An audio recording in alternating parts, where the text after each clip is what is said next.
985 schemes हैं जो कराची में इस वक्त चल रही हैं। जो मैंने लोकल गवर्नमेंट की बताई 1137 स्कीमें, उसमें से 540 स्कीमें कराची की। 540 स्कीम्स जो हैं वो कराची की हैं, बल्कि नहीं, ये 551 है। 551 स्कीम्स जो हैं वो कराची की हैं 1137 में से।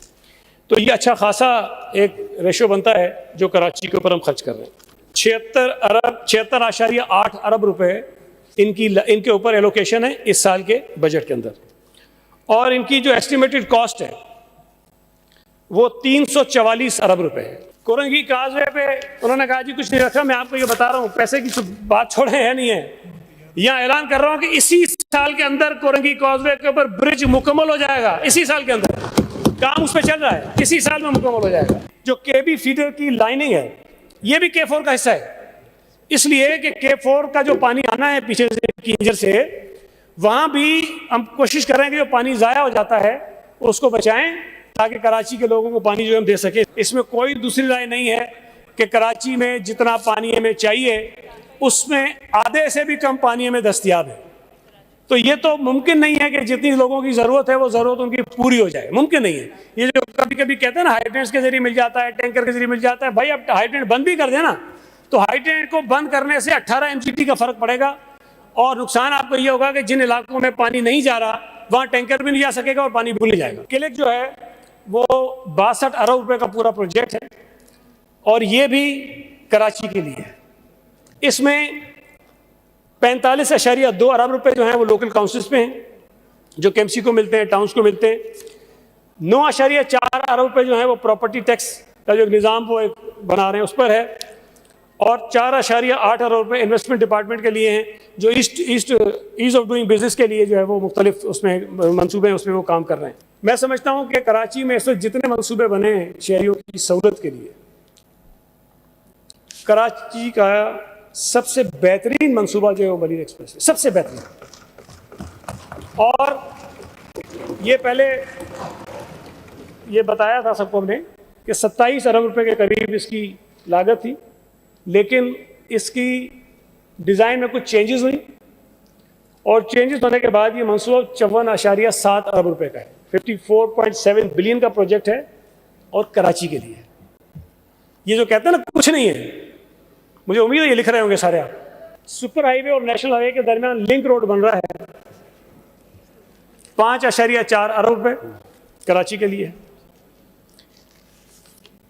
NED यूनिवर्सिटी में एक NED टेक्नोलॉजी पार्क का जबरदस्त प्रोजेक्ट है, 24 अरब रुपए का। ये अभी शुरू नहीं हुआ लेकिन इंशाल्लाह ताला हो जाएगा। ऊपर की 2 स्कीमें जो आपको मैंने बताई इस पे काम शुरू हो गया है। हमारे दोस्त साहब खड़े हुए कल, मुअज़्ज़िज़ मेंबर, उन्होंने कहा कि वहाँ बगैर रिश्वत के कोई काम नहीं होता। मुमकिन है, ठीक कह रहे हो, लेकिन एक बात समझने की है, और ये बात मैं हर शख्स से कहता हूँ जो मुझे शिकायत करता है। सर अगर वहाँ कोई आदमी, कोई अफसर किसी से पैसे मांगे और शिकायत आए और कार्रवाई ना हो तो हम जिम्मेदार हैं, लेकिन कोई मांगने वाला भी तैयार, देने वाले भी तैयार, हमें कोई बताएगा नहीं तो हम क्या करेंगे भाई? उसका प्रॉब्लम सबसे बड़ा ये है। सर ये कभी नहीं हुआ होगा कि लोगों ने पैसे लिए हों, मैं यहां उस जगह का नाम नहीं लेना चाहता, जो पैसे लोग रिश्वत लेके गए थे वो वापस करके आए जाकर लोगों को कि हमारी जान छुड़ाओ, और पैसे देने के बाद भी उनकी जान नहीं छूटी। मार्च से लेके जून तक, अप्रैल मई जून 3 महीने में 357 बिल्डिंगें गिरवाई हैं, और आगाज अपने हल्के से करवाया है ताकि कोई ये भी ना कहे कि इसके हल्के में बन रही है, कोई पूछता नहीं है। अपने हल्के से आगाज करवाया है। पूरे शहर के अंदर जहां जहां इत्तला आती है, जहां रिपोर्ट आती है, जहां वीडियो आती है, जहां तस्वीर आती है, टीवी से पता चले, सोशल मीडिया से पता चले, कोई और दोस्त भेज दे, फौरन उस पर कार्रवाई करते हैं। लेकिन इसमें ये मुस्तकिल हमें कुछ ना कुछ इस पर एफर्ट करने पड़ेंगे। और बदकिस्मती जैसा मैं आपको फिर कह रहा हूं, ये जो इलीगल बिल्डिंग बनाने वाला माफिया है उसमें उस इलाके में रहने वाले जो मोतबर लोग होते हैं, सो कॉल्ड, वो शामिल होते हैं कि जो टाउन्स और काउंसिल्स रोती हैं ना कि तनख्वाहों के पैसे नहीं है, हम वो सारा उनका सिक्योर कर रहे हैं। तनख्वाह, पेंशन, इंक्लूडिंग जो अभी जो इनांसमेंट हुई है, तनख्वाह जो बढ़ी उसको भी शामिल कर रहे हैं। और जो नए लोग अपॉइंट होकर आ रहे हैं कमीशन के थ्रू जो आए हैं, उनकी तनख्वाहें भी इसके अंदर शामिल है, ताकि किसी को ये प्रॉब्लम ना हो, कोई टर्न ओवर ये ना कहेगा जी ज्वाइनिंग दे दूंगा तनख्वाह कहाँ से दूंगा।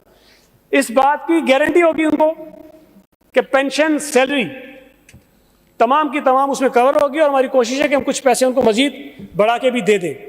इसके साथ साथ जो यूसीज हैं, यूनियन काउंसिल्स और यूनियन कमेटीज़, उनको 5-5 लाख रुपए मिलते थे। इस मरतबा जो यूनियन काउंसिल्स हैं उनके 10 लाख कर दिए गए हैं, और जो यूनियन कमेटीज़ हैं शहरी इलाकों की, उनके 12 लाख कर दिए गए।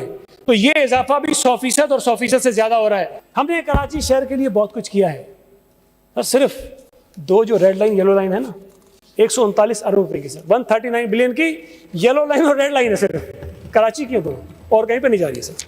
देखिए, ये बात सबको समझ में आनी चाहिए कि जितनी बारिशें पिछले साल हुई सूबा सिंध के अंदर, वो कोई नॉर्मल बारिशें नहीं थी, बहुत ही भयानक और बड़ी ख़तरनाक किस्म की बारिश हुई है। यहाँ तक हुआ कि 20 लाख लोगों के घर जो हैं उस सैलाब में बह गए, बारिशों में चले गए।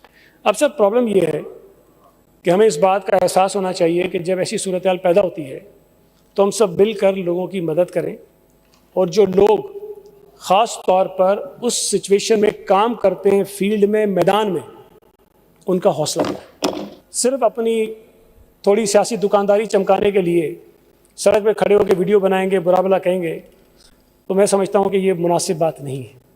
बता रहे हैं कि कराची में पानी की किल्लत है, हम मानते हैं कि है, ज़ाहिर पानी इतना है ही नहीं तो हम कहाँ से देंगे। या तो ये होता है कि हम दे रहे होता हमारे पास, हम नहीं दे रहे होते तो इनका गिला शिकवा जायज़ था। लेकिन उस मुजाहरे को वर्किंग डे पर शारा फैसल पे रखना, एक तो शहरी गर्मी से परेशान, पानी की किल्लत से परेशान, लोड शेडिंग से परेशान, दूसरा जमात इस्लामी से परेशान, ये तो ना करें सर। के इलेक्ट्रिक तो मुझे खुशी हुई, कल हमारे होम मिनिस्टर साहब ने एक बात कही कि अगर जो तहकीकात की जा रही है कि कराची में जो हलाकतें हुई हैं गुज़िश्ता 3 दिनों में, उनमें किसी शख्स की मौत इस बुनियाद पर हुई होगी कि वहाँ लोड शेडिंग थी, तो के इलेक्ट्रिक के अफसरान के खिलाफ FIR करेंगे। ये मैं समझता हूँ कि होना चाहिए।